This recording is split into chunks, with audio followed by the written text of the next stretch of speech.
The Lives of the Saints by Father Alban Butler. December 17th, St. Sturmi of Fulda. Sturmi, who was born in Bavaria to Christian parents, was entrusted to the care of St. Boniface, who in turn placed him under the direction of St. Wigbert in the Abbey of Fritzlar. There Sturmi received priestly ordination in due course. After evangelizing in Westphalia for 3 years, he obtained permission to retire with 2 companions to lead a hermit's life in the Hersfeld forest. Since Saxon brigands abounded in that place and it was unsuitable for the eremitical life, St. Sturmi and his companions soon abandoned it.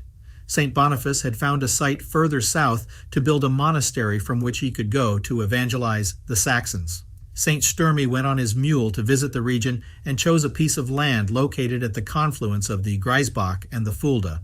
In 744 he founded the Monastery of Fulda, and St. Boniface elected him first abbot. This was the favorite foundation of St. Boniface, who wanted it to become the model for monasteries and a priestly seminary for all of Germany. The project was fully realized under the direction of St. Sturmi. St. Boniface went there frequently to check on the progress. He was buried in the Abbey church. Shortly after the foundation of the monastery, St. Sturmi left for Italy to familiarize himself with the rule of St. Benedict at Monte Cassino.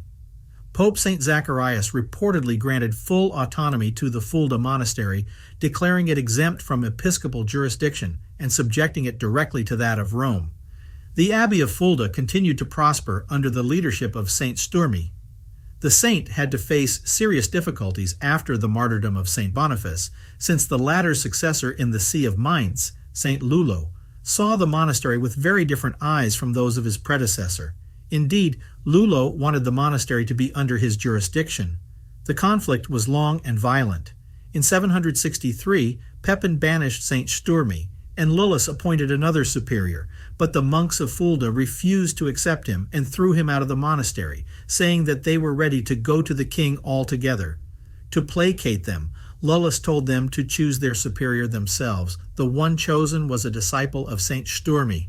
The new abbot left with a group of monks for the court and got Pepin to annul the banishment order against St. Sturmi, who returned to Fulda to the great joy of his monks 2 years after he left there. The efforts of St. Sturmi and his monks to convert the Saxons were not very successful. On the other hand, the punitive and conquering wars of Pepin and Charlemagne were not the best method of making Christianity friendly to the pagans. St. Sturmi, like so many other missionaries before and after him, saw his work hindered by the civil authorities. The Saxons were under the impression that Christianity came to them through their worst enemies, who preached it with the language of steel.